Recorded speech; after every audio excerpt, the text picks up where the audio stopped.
Tonight, we're diving headfirst into the murky world of urban flooding. Cities around the world are finding themselves in deep water as floods become more frequent and intense.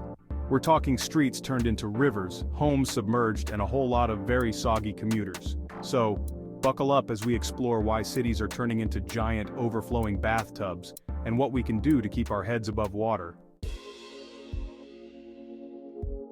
First things first, let's talk geography. Coastal cities, for instance, are basically sitting ducks. Imagine a city like Miami with its beautiful beaches and fancy hotels. Now picture a giant wave crashing over it. Not so glamorous now, is it? But hey, it's not just coastal cities that need to worry. Cities located near rivers or in low-lying areas are also at risk.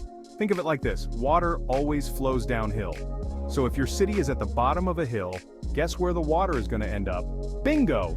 Right in your living room. Understanding the geographical factors that make cities vulnerable to flooding is the first step towards finding solutions. Now let's talk about the elephant in the room: climate change. Think of the Earth's atmosphere like a giant sponge. As temperatures rise, that sponge can hold more moisture. And what happens when a sponge gets too full? It spills. That's right, folks. More moisture in the atmosphere means more intense rainfall and, you guessed it, more flooding. But wait, there's more. Climate change also leads to rising sea levels, which is bad news for those coastal cities we talked about earlier. It's like adding more water to a bathtub that's already full. Eventually, something's got to give. Climate change is a major driver of urban flooding, and we need to address it if we want to keep our cities from turning into underwater theme parks. So, while Uncle Frank is busy building his underground bunker, the rest of us need to face the facts. Section 4. Concrete jungles and overflowing drains. Urban planning and flooding. Cities are like giant concrete sponges, sucking up all the water that falls from the sky. Unlike natural surfaces like forests and grasslands, which absorb water, concrete and asphalt are basically giant slip and slides for rainwater. And where does all that water go? You guessed it, straight into our already overwhelmed drainage systems. Our drainage systems are like the overworked, underpaid employees of the urban world. They're designed to handle a certain amount of water, but with more frequent and intense rainfall, they're struggling to keep up.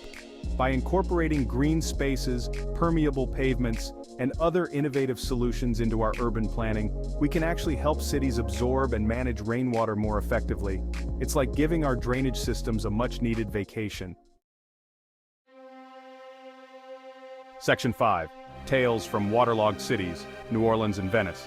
New Orleans, the birthplace of jazz and beignets, is also a city forever marked by the devastating floods caused by Hurricane Katrina in 2005. The images of flooded streets and displaced residents are a stark reminder of the human cost of flooding. Then there's Venice, the floating city, which has been battling rising sea levels for centuries. This romantic Italian city, famous for its canals and gondolas, is slowly sinking, and high tides regularly leave its iconic Piazza San Marco underwater. These cities are stark reminders that flooding is not just an inconvenience, it's a threat to livelihoods, cultures, and history. Section 6. Staying afloat, flood mitigation strategies for the future. So, what can we do to keep our cities from turning into Atlantis? Well, the good news is that there are plenty of solutions out there. First up, we need to get serious about climate change. Investing in renewable energy, reducing greenhouse gas emissions, and supporting policies that address climate change are crucial. Next, we need to rethink our urban planning.